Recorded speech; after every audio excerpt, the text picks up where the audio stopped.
We've had a very amazing two-day period in Brussels, and we really accomplished a lot with respect to NATO. For years, presidents have been coming to these meetings and talked about the expense, the tremendous expense for the United States, and tremendous progress has been made. Everyone's agreed to substantially up their commitment. They're going to up it at levels that they've never thought of before. Prior to last year, where I attended my first meeting, it was going down. The amount of money being spent by countries was going down and down very substantially, and now it's going up very substantially, and commitments were made. Only 5 of 29 countries were making their commitment, and that's now changed. The commitment was at 2%. Ultimately, that'll be going up quite a bit higher than that. So we made a tremendous amount of progress today. It's been about, at a minimum, they estimate, and they're going to be giving you exact numbers, but since last year, they've raised an additional $33 billion that's been put up by the various countries, not including the United States.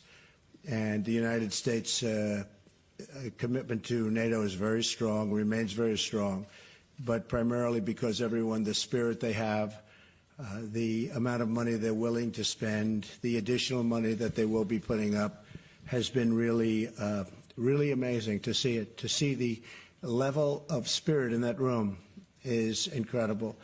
And I hope that we're going to be able to get along with Russia. I think that we probably will be able to. The people in the room think so, but they nevertheless, they really stepped up their commitment and stepped it up like they never have before. So we took in an additional 33.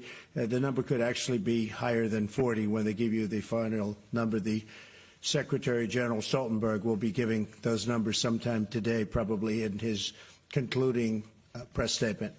But we are doing numbers like they've never done before or ever seen before. And you'll be seeing that, and I guess you'll be hearing that a little bit later. Okay, we have our Secretary of State, as you know, and we have John is here. So if you have any questions for the three of us, Mike Pompeo just got back from a third trip, as you know, to North Korea. He's become a true expert on the trips to North Korea, the best way to get there, the best way to get out. And he gets along very well, and he's doing a great job over there. Yes, ma'am. Yes.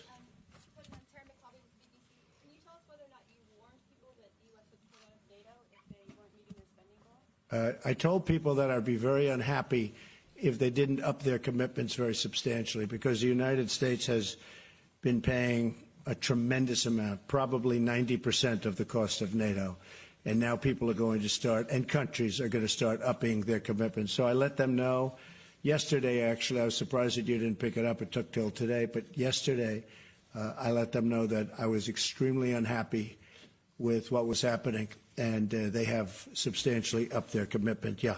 And now we're very happy and have a very, very powerful, very, very strong NATO, much stronger than it was 2 days ago.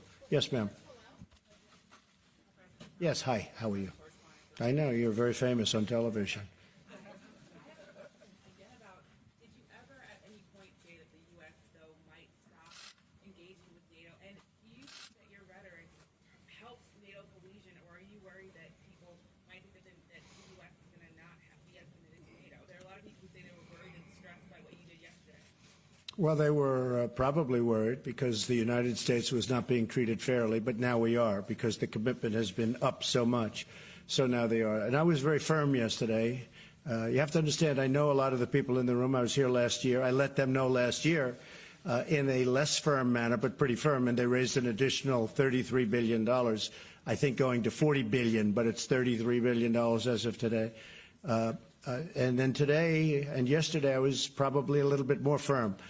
But I believe in NATO. I think NATO is a very important, probably the greatest ever done. But the United States was paying for anywhere from 70 to 90% of it, depending on the way you calculate. That's not fair to the United States. In addition to that, as you know, we're in negotiations with the EU, and we're going to be meeting with them next week. We've been treated very unfairly on trade. Our farmers have been shut out of the European Union. Now, you could say they're different, but basically, to a large extent, they're the same countries. So I think we're going to be ultimately treated fairly on trade. We'll see what happens. But I can tell you that NATO now is really a fine-tuned machine. People are paying money that they never paid before. They're happy to do it. And the United States is being treated much more fairly. Yes, sir.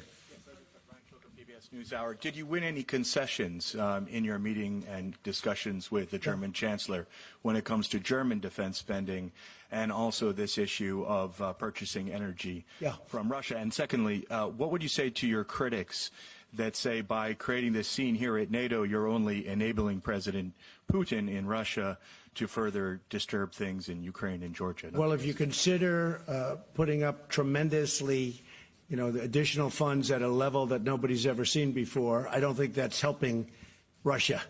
I think that NATO is much stronger now than it was 2 days ago. I think that NATO was not doing what they were supposed to be doing, a lot of the countries, and we were doing much more than we should have been doing. Frankly, we were carrying too much of a burden. That's why we call it burden sharing. I was using the term a lot today, burden sharing. We had a fantastic meeting at the end. 29 countries, and they are putting up a lot.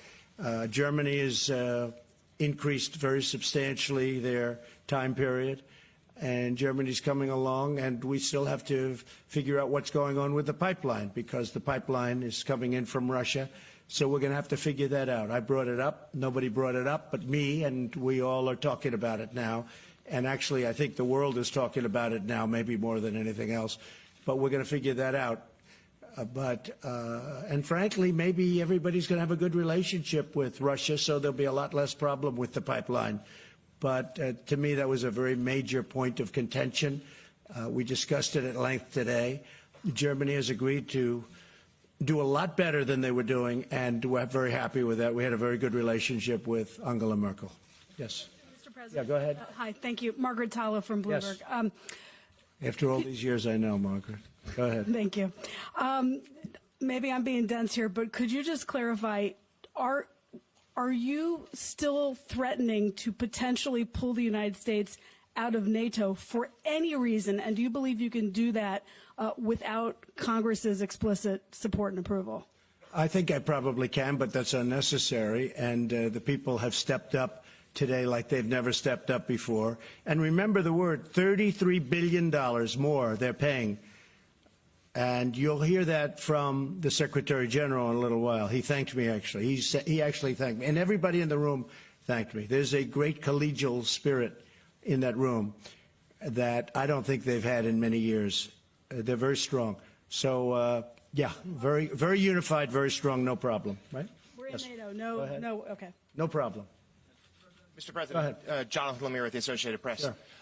You have said previously you wanted the countries to step up their spending to 2%. Yesterday, the suggestion might be 4% or perhaps 2% at a much quicker timetable. Yeah. Can you clarify what did they commit to doing? Yeah. Is that satisfactory to you? So what they're doing is spending at a much faster clip. They're going up to the 2% level. Now, you have to understand, some of them have parliaments. They have their own Congresses. They have a lot of things they have to go to. So, they're here as a prime minister, as a president, and they can't necessarily go in and say, this is what we're going to do. But they're going back for approvals. Some are at 2%. Others have agreed definitely to go to 2%. And some are going back to get the approval, and which they will get, to go to 2%. After we're at 2%, we'll start talking about going higher. But I said ultimately we should be, in years in advance, we should be at 4%. I think 4% is the right number. Now, the United States, depending on the way you calculate it, was at 4.2%. And I said, that's unfair. And we have the largest GDP by far, especially since we've increased it by so much since a thing called the election. Our GDP has gone way up. And so the fact that our GDP went way up, that means we're paying for even more, which is very unfair. So I explained that. We will go to much higher than 2% into the future, but right now we're getting people up to 2%, and that'll take place over a fairly short period of time, a short number of years. Okay? Yeah, go ahead.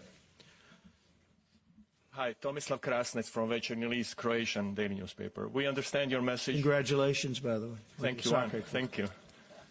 We understand your message, but some people ask themselves, will you be tweeting differently once you board the Air Force One? Thank you. No, that's other people that do that. I don't. I'm very consistent. I'm a very stable genius. Go ahead. Yeah, go ahead. Thank you, sir. Jeremy Diamond with CNN. How are you? Jeremy. Quick question with regards to Germany and the comments that you made yesterday.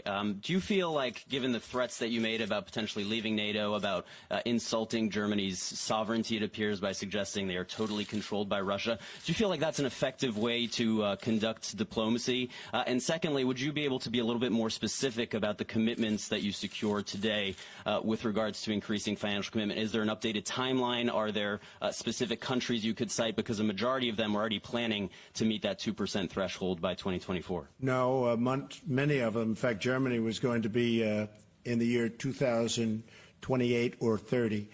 Yeah, I think it's a very effective way to deal, but I didn't deal exactly the way you said. I have great respect for Germany. My father's from Germany. Both of my parents are from the EU, despite the fact they don't treat us well on trade, but I think that'll change also. And I think we'll see that because on the 25th of July, they're coming in to start negotiations with me. We'll see. And if they don't negotiate in good faith, we'll do something having to do with all of the millions of cars that are coming into our country and being taxed at a virtually zero level, at a very low level.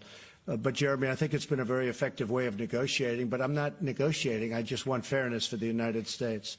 We're paying for far too much of NATO. NATO is very important, but NATO is helping Europe more than it's helping us. At the same time, it's very good for us.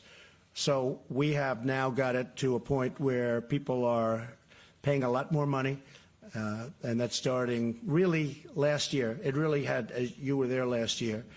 And last year we had a big impact. Again, we took in $33 billion more. And if you ask Secretary General Stoltenberg, he gives us total credit, meaning me, I guess, in this case, total credit, because I said it was unfair. Now, what has happened is presidents over many years, from Ronald Reagan to Barack Obama, they came in, they said, okay, hey, do the best you can, and they left. Nobody did anything about it. And it got to a point where the United States was paying for 90% of NATO. And that's not fair. So it's changed. We had a really good meeting today. We had a great meeting in terms of getting along. I know most of the people in the room because of last year, because of the year and a half that we've been in office, year and a half plus. But we have a great relationship. Everybody in that room, by the time we left, got along, and they agreed to pay more, and they agreed to pay it more quickly. Yeah, go ahead, Phil. Hey, Mr. President, Philip Rucker from the Washington Post. You tweeted yesterday, what good is NATO? And you've talked about NATO as an alliance that benefits Europe, that defends and protects Europe. Do you see any value of NATO to the United States vis-a-vis Russia? Does it help protect the United States from Russia, in your view? I think it's another very strong ally, as together it's much stronger than, obviously, individual countries. I think it's the way we have it now. I think it's I think NATO got, you know what was happening with spending prior to my getting into office. The numbers were going down. Now the numbers have gone up like a rocket ship. The numbers have gone up a lot, and they've gone up rapidly, and they're now going up further. So I think NATO is going to be very, very effective. I'm very impressed with, and really know, and he's a friend of mine, but Secretary General Stoltenberg has done a fantastic job and putting it all together. And we were the ones that really, we gave him an extension of his contract, as you know. I think he's done a really good job. I think that when I was saying that, I am very concerned with the pipeline. I don't like the pipeline. And when I talk about NATO, I say, how do you have NATO? And then you have somebody paying the people that you're protecting against. But maybe we'll get along with the group that we're protecting against. I think that's a real possibility. As you know, I'm meeting with President Putin on Monday. And I think we go into that meeting not looking for so much. We want to find out about Syria.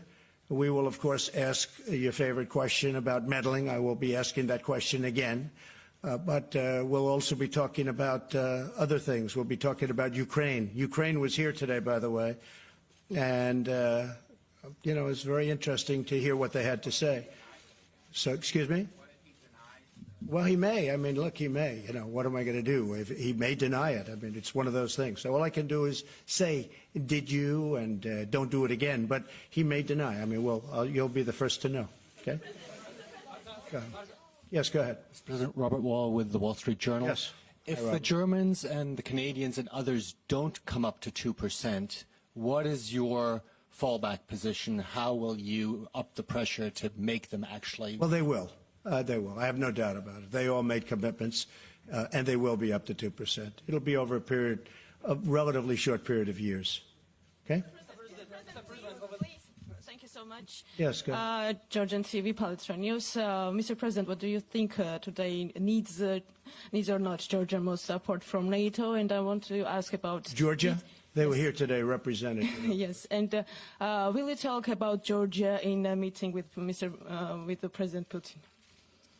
Well, they were here. They made a very favorable impression, and we listened to their plight. It's a tough situation with Georgia, but they made a very favorable impression in the room. Okay? Yeah, go ahead. Go. One more Go ahead. question. Oh, sorry. Yeah, you really did. Come on, go ahead. Go ahead. Well, I had a question as well, but nonetheless, I'll ask her. Will you recognize? Go ahead. Will you recognize Russia's Will you recognize Crimea as part of Russia when you meet Well, that's an President? interesting question because, long before I got here, President Obama allowed that to happen. That was on his watch, not on my watch. People like to say, oh, Crimea, but the fact is they built bridges to Crimea. They just opened a big bridge that was started years ago. They built, I think, a submarine port, substantially added billions of dollars.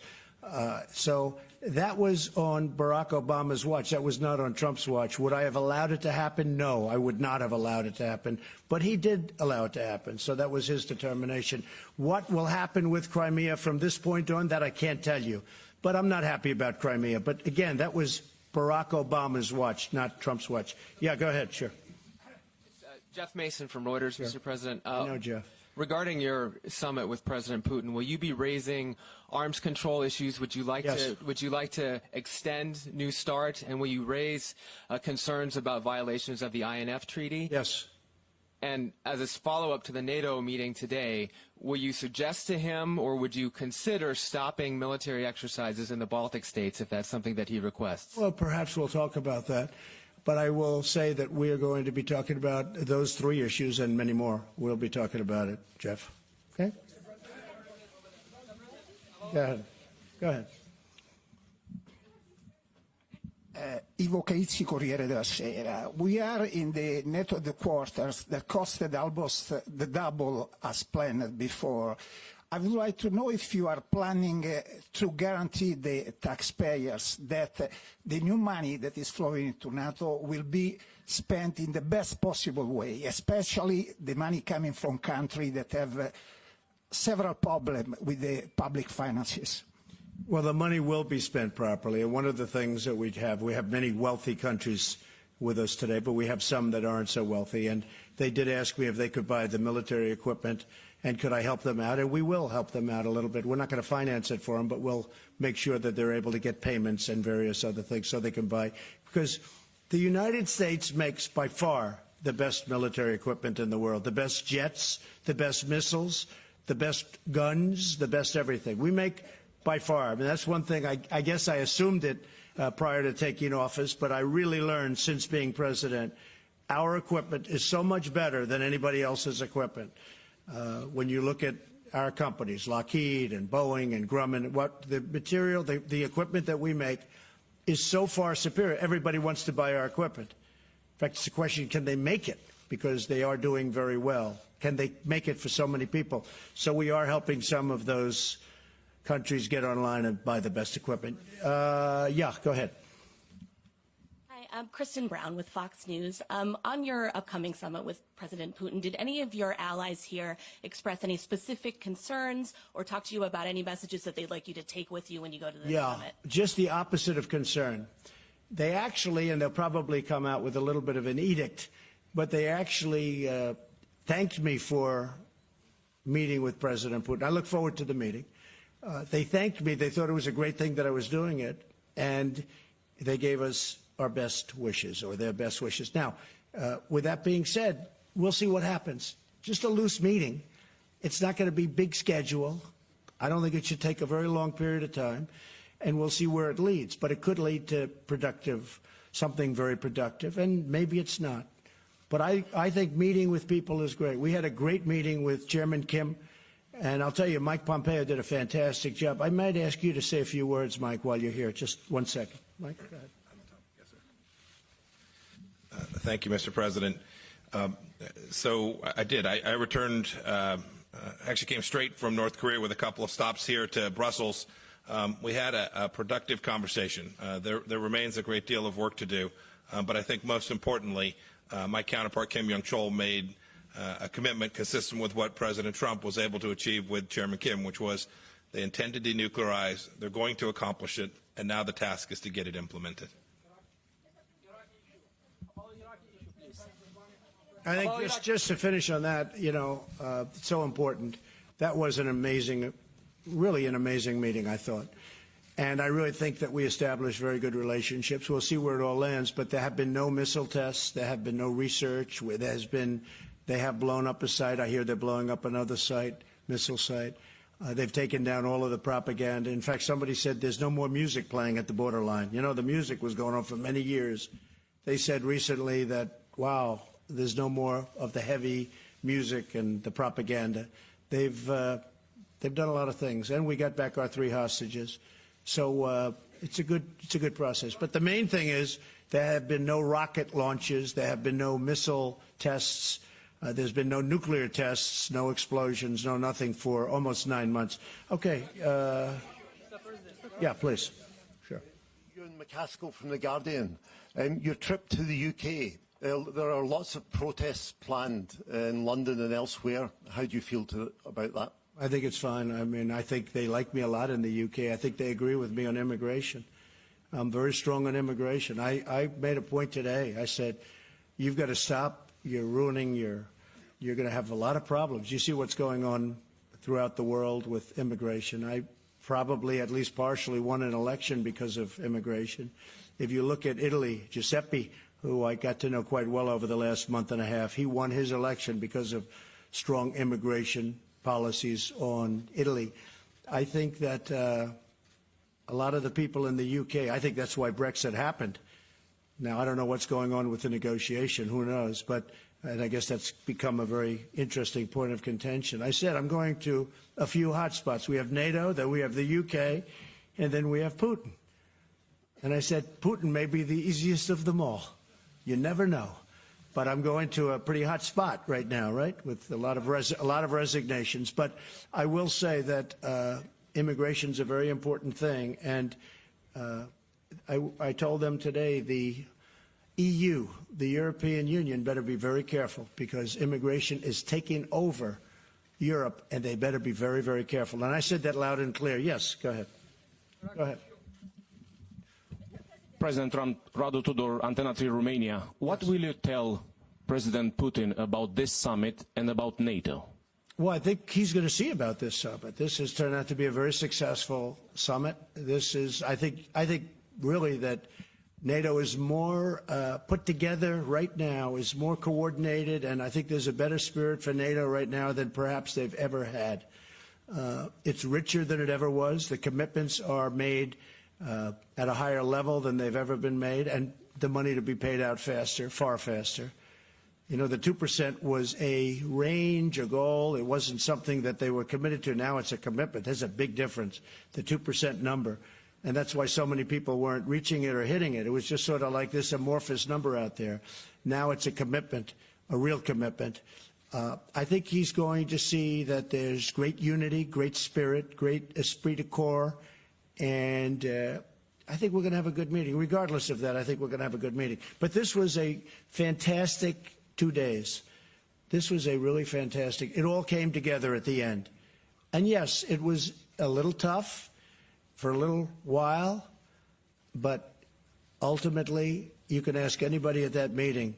They're really liking what happened over the last 2 days. There's a great, great spirit leaving that room. Yes, sir. Go ahead, please. Yeah, Jonathan Beale from BBC. I just wonder, you think you're going to get along with President Putin at that meeting? Could you just tell us, why do you think that? Is there something you admire about him? And the second question, because you're just about to go to the UK. Well, he's a competitor. He's been very nice to me the times I've met him. I've been nice to him. He's a competitor. You know, somebody was saying, is he an enemy? No, he's not my enemy. Is he a friend? No, I don't know him well enough. but the couple of times that I've gotten to meet him, we got along very well. You saw that. I hope we get along well. I think we get along well. But ultimately, he's a competitor. He's representing Russia. I'm representing the United States. So, in a sense, we're competitors. Not a question of friend or enemy. He's not my enemy. And hopefully someday maybe he'll be a friend. It could happen. But I just don't know him very well. I've met him a couple of times, and when I did meet him, most of you people were there. Yes. And Brexit, sorry, sir, because you are going to the UK. What will be your message on Brexit? Well, Brexit is, you know, I've been reading a lot about Brexit over the last couple of days, and it seems to be turning a little bit differently, where they're getting at least partially involved back with the European Union. I have no message. It's not for me to say. I own a lot of property there. I'm going to Scotland while I wait for the meeting. I have Turnberry in Scotland, which is a magical place, one of my favorite places. I'm going there for 2 days while I wait for the Monday meeting. But it's not for me to say what they should be doing in the UK. I have great friendships. My mother was born in Scotland. I have great friendships over there. We have a wonderful ambassador, Woody Johnson. And he's doing by the way, Woody's doing a great job. But it's not for me to say. I'd like to see him be able to work it out so it could go quickly, whatever they work out. Is it heartbreaking? Oh, hard Brexit, I see. I thought you said it was heartbreaking. I said that might be going a little bit too far, right? Heartbreaking. Is it heartbreaking? A lot of things are heartbreaking. No, I would say that, you know, Brexit is Brexit. It's not like, I guess when you use the term hard Brexit, I assume that's what you mean. The people voted to break it up, so I would imagine that's what they'll do, but maybe they're taking a little bit of a different route. So I don't know if that's what they voted for. I just want the people to be happy. They're great people. And I do think sure there'll be protests, because there are always protests, but I think there were protests the night of the election both ways. But in the end, we got 306 electoral votes. And one state that, is interesting, one of the states we won, Wisconsin. I didn't even realize this until fairly recently. That was the one state that Ronald Reagan didn't win when he ran the board. His second time, he didn't win Wisconsin, and we won Wisconsin. So we had a great night. Protests, there might be protests, but I believe that the people in the UK, Scotland, Ireland, as you know, I have property in Ireland, I have property all over. I think that those people they like me a lot. And they agree with me on immigration. And I think that's why you have Brexit in the first place, because of immigration. Yes, ma'am. Yeah, go ahead. Greta Karvala from Finland. What would be the best deal with Putin when you come to Helsinki? And don't you think that your harsh diplomacy, that you are playing in the same goal that Putin, with your harsh diplomacy towards EU and NATO? Well, I can't tell you what would be the ultimate. What would be the ultimate? Well, let's see. No more nuclear weapons anywhere in the world would be the ultimate, okay? No more wars, no more problems, no more conflict. Let's find a cure to every disease known to mankind or womankind. That would be my ultimate, okay? And we'll start from there. Okay. Yeah, go ahead. Me. There's Mahjouba Naurouzi from Afghan service in BBC World Service.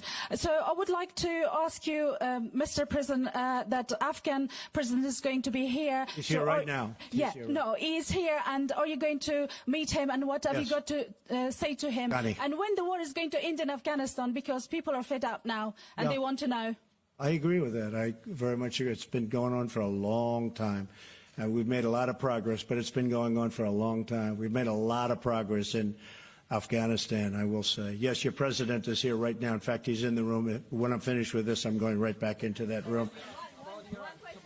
Please, Georgian Public Broadcaster, Mr. President, can you tell us what do you think about future membership of Georgia in NATO, please? Well, at a certain point, they'll have a chance. Not right now. They just left the room. But at a certain point, they'll have a chance. Yes, sir. Go ahead. Barza Hassan, reporter for Kurdistan 24. Are you going to continue to support the Kurdish forces, Peshmerga, in Iraq? Thank you. I think the Kurds are great people. They're incredible fighters. They're wonderful, warm, intelligent allies in many cases, as you know. It's different groups of people, but they're great people. I really do. I believe they're great people. Yes, go ahead, please. Mr. President, Marcus Price, working with ARD German TV. Yes. You said Putin isn't an enemy, isn't a friend, it's just a competitor. Competitor. Do you consider him as a security threat for Europe or to the U.S.? Thank you. Hey, I don't want him to be, and that's, I guess, why we have NATO.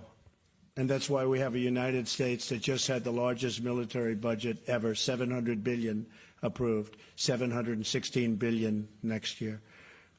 No, I hope that we'll be able to get along. I've said from day one, whether it's China or Russia, you know, we're working on trade with China right now, and I don't say that's an easy situation, because that's been years of abuse of the United States by presidents, frankly, that allowed that to happen. So I've taken over a lot of bad hands, and I'm fixing each one of them, and I'm fixing them well.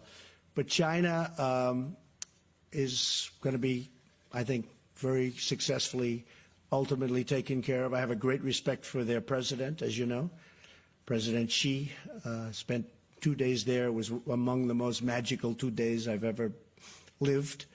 And I think we're going to end up doing something very good with China. Right now we're in a pretty nasty trade battle, but I think ultimately that'll work out. I really think we have a big advantage. You know, we picked up $8 trillion in value and worth since I became president, and we're close to 2 times the size of China. A lot of people don't know that.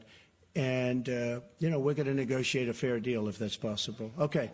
And Russia, I think getting along with Russia also would be a very good thing. Yes, go ahead. Jamal Musawi from BBC Persian TV.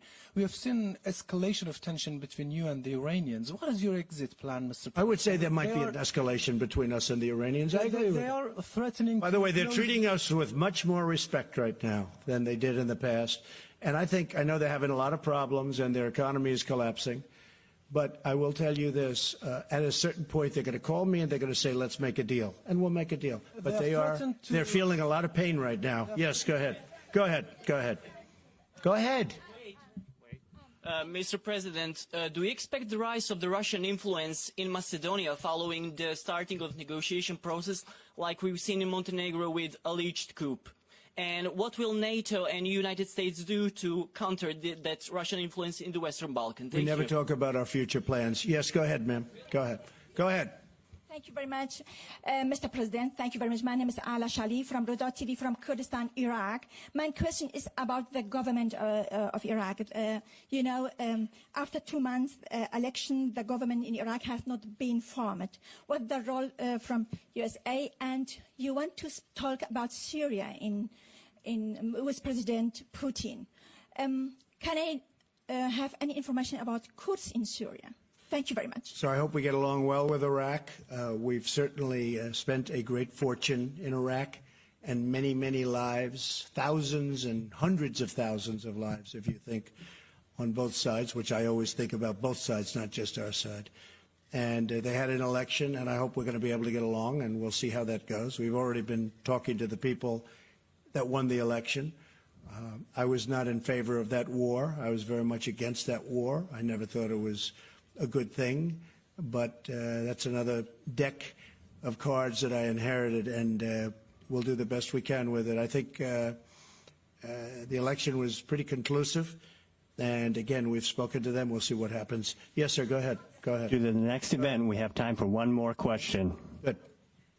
I'm Asia Atrous from Asabah newspaper in Tunisia. I come from a very far country, a small country in northern Africa, Tunisia. My question, Mr. President, we really admire what you are doing in North Africa, and we really wish and hope that something again will be done in the Middle East to avoid people more wars and more blood and more killings in the Middle East with a just peace process that gives everyone its... We're looking for peace, and Africa, as you know, is it's on our very strong list. But we're looking for peace. We want peace all over. We want to solve problems. We're looking for peace.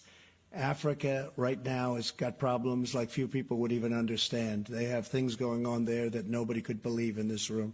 If you saw some of the things that I see through intelligence, what's going on in Africa.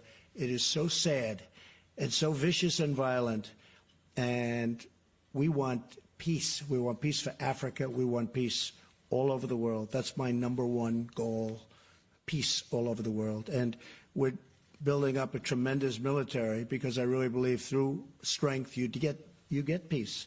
But we're going to have a military like we've never had before. We've given out orders for, you know, the best fighter jets in the world, the best ships, the best everything. But hopefully we'll never have to use them. That would be a dream.